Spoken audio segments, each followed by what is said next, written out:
Ay mga meg, gagawa tayo ngayon ng ng kinilaw.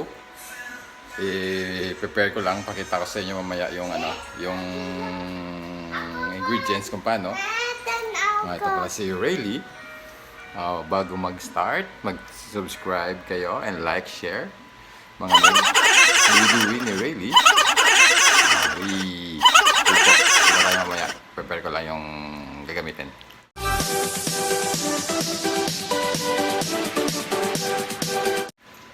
Hey guys, ito na po, gagawa na po tayo ng kinilaw ngayon. Na-prepare ko na yung mga dapat gamitin para sa kinilaw a la carding. Ilang style to po.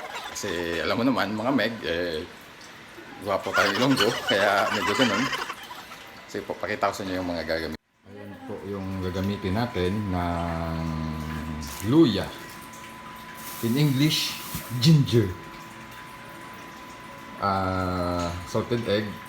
Salted egg po yun siya. Hanap ako ng pula na itlog, wala. Kaya salted egg na lang ginagamitin natin.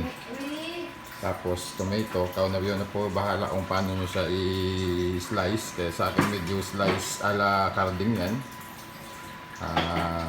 Calamansi. Tapos Bombay onion.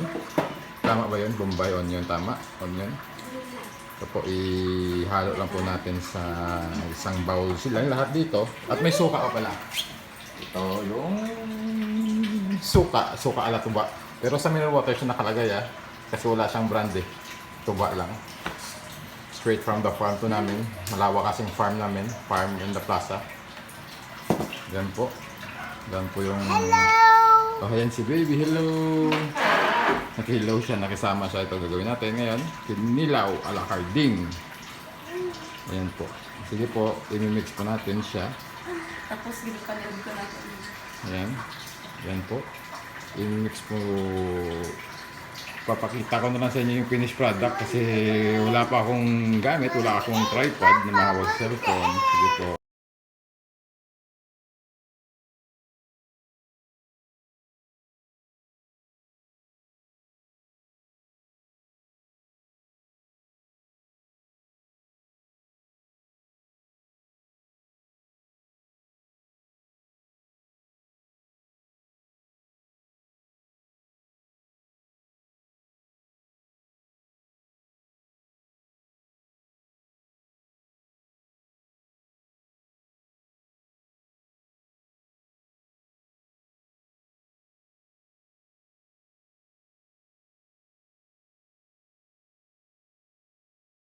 Kinilaw.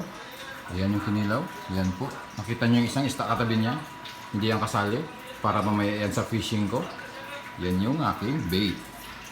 Pain. Medyo naging na ngayon. Ubusagin ng isda mamaya. Pero ito yung masarap, kinilaw. Hindi ka nalugi sa... Hindi kumulang, hindi mo mabilang yung ingredients. Masarap.